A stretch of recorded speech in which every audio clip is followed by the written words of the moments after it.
על אבות ובנות, להיות אבא לבד זה בעצם סוג של כישרון, ואני חושבת שזה סוג של גם פרס. אתה צריך ללמוד לעשות דברים שלא ידעת קודם, כל מיני צמות סיניות, קוקו על הצד, גובה של קוקו בהתאם לחוג הבלט.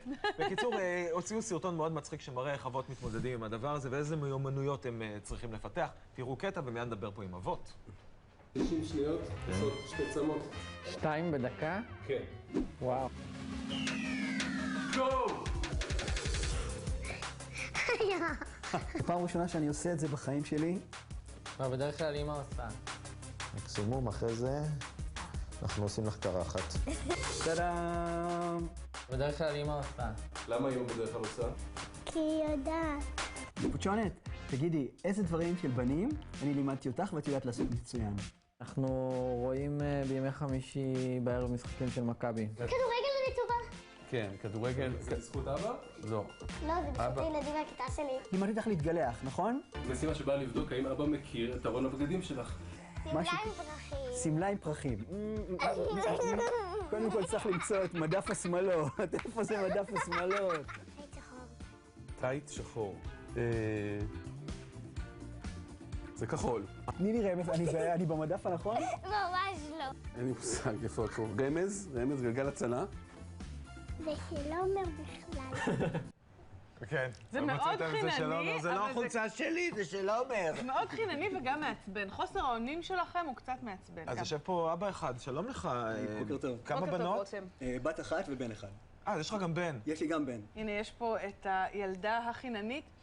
יערה, בת כמה את? בוקר טוב. 6. 6? בת 6? ואיך אבא, הוא יודע, הוא מכיר אותך? מי זה האיש הזה? מי עשה לך את הצמה החמודה הזאת? אמא. אמא, לא אתה. את היית נותנת לאבא לעשות לך צמה היום?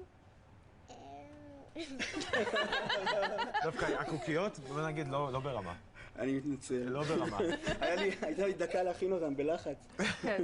אבל מעבר לזה שזה באמת קצת מצחיק, יש פה את כתב בלייזר, אגב, רותם מלנקי, בוקר כן, טוב. רותם מלנקי. קודם כל, מעניין לדעת למה החלטת לבדוק את העניין הזה, קראת לזה אתגר המגדר, כי מעבר לזה שזה כאילו נחשב מיומנות נשית, יש משהו שגבר אומר, עזבי אותי, אני לא צריך לדעת את זה, שהיא תשבור את הראש. בדיוק ככה זה נאמר.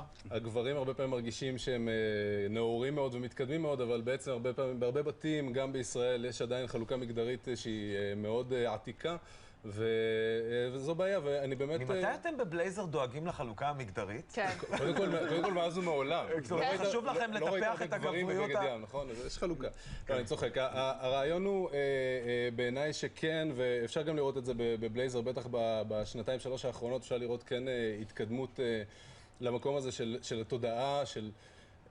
אני קורא לזה, התודעה הפמיניסטית הכי גדולה שהגיעה אליי זה מאשתי, באמת לימדה אותי את רוב מה שאני יודע בתחום הזה, ואפשר לסכם את זה במשפט אחד, נשים גם בני אדם. ברגע שמבינים את זה, מבינים הכל. כן, אבל כדי שידעו שנשים הם בני אדם, אז צריך שבשערים נגיד של מגזינים של גברים, הם יופיעו לא רק ברגליים פסוקות עם בגד ים ביקיני. נפלת פה. אז אפשר לראות שבשנתיים האחרונות, כאילו אני לא אדבר לגמרי בשם המגזין, אני כן אומר שבשנתיים 3 האחרונות אפשר לראות גברים בשער, ואפשר לראות תמונות פנים של נשים גם בשערים. הכל בסדר. יש איזשהו שיפט מבורך. בוא נדבר רגע, יש לך בנות? לא, יש לי 2 בנים. 2 בנים. ולכן זה מאוד סקרן אותי. אתה לא צריך להתמודד עם צמות. אני לא יודע מה צמות סיניות, אמרת קודם, אין לי מושג מה זה. לא יודע. אבל מעבר לזה, דרך אגב, לא מדברים על מצוקה של גברים, לא כל הגברים אוהבים כדורגל וזה. לגמרי. ואז הם נהיים אבא והם חייבים, בואו נשחק ביחד כדורגל. לא, לגמרי, בדיוק. אני באמת אבא כזה שלא אוהב כדורגל, יושב מנגן על הפסנתר, כותב במחשב, ויש לי בן שמסתכל עליי כזה, אבא בוא לכדורגל, ואני כזה, לא, בוא ננגן.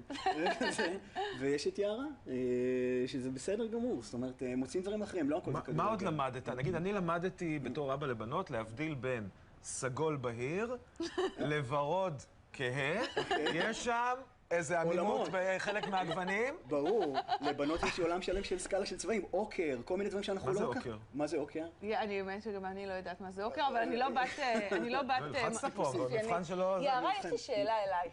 את חושבת שיש דברים שבנים יכולים לעשות ושבנות לא, או להפך? יש דברים שאת עושה, את בגן או בבית ספר? בכיתה א'. בכיתה א'. אז יש דברים בכיתה א' שנגיד, הבנים עושים יותר מהבנות? כן. מה למשל? משחקים כדורגל. אף בת לא משחקת כדורגל בכיתה? מה את אומרת? אז מה הבנות עושות בהפסקה? לחצר. יוצאות לחצר, מפטפטות? משחקות בחבל? לא, אבל את גם עושה קפוארה, נכון? הנה, אבא מתערב, מציל פה את העניין המגדרי, אנחנו לא מגדרים בבית. מה הדבר שלמדת הכי מדהים? מה המיומנות הכי מדהימה שראית אבות לבנות לומדים? בכתבה הזאת היה לנו בחור, הוא במקרה עובד משרד הביטחון, והוא שולט בארון הבגדים של הבת שלו, מצוין, הוא מנהל אותו למעשה, רואים את זה בכתבה, היא אומרת שם של בגד, הוא שולף את הפריט, ושלושה אנשי תקשורת נפלו במשימה הזאת, כן, אז יש את השאלה של הסטריאוטיפים, מי באמת נאור, מי באמת מתקדם. רגע, והארון שלה כולו חאקי? לא. הנה, ופה אנחנו מגיעים שוב, אמרת נשים, גם בני אדם וגם גברים, בסוף יש אנשים שיותר אוהבים להקפיד על דברים, ואז לא משנה אם אתה גבר או אישה, התפקיד המגדרי שהאישה המסודרת והגבר הוא המבולגן שלא אכפת לו, גם זה לאט לאט אנחנו ממוססים את החומות. מוססת הרבה דברים בעניין הזה. תודה רבה. תודה רבה, בהצלחה. תודה, יערה.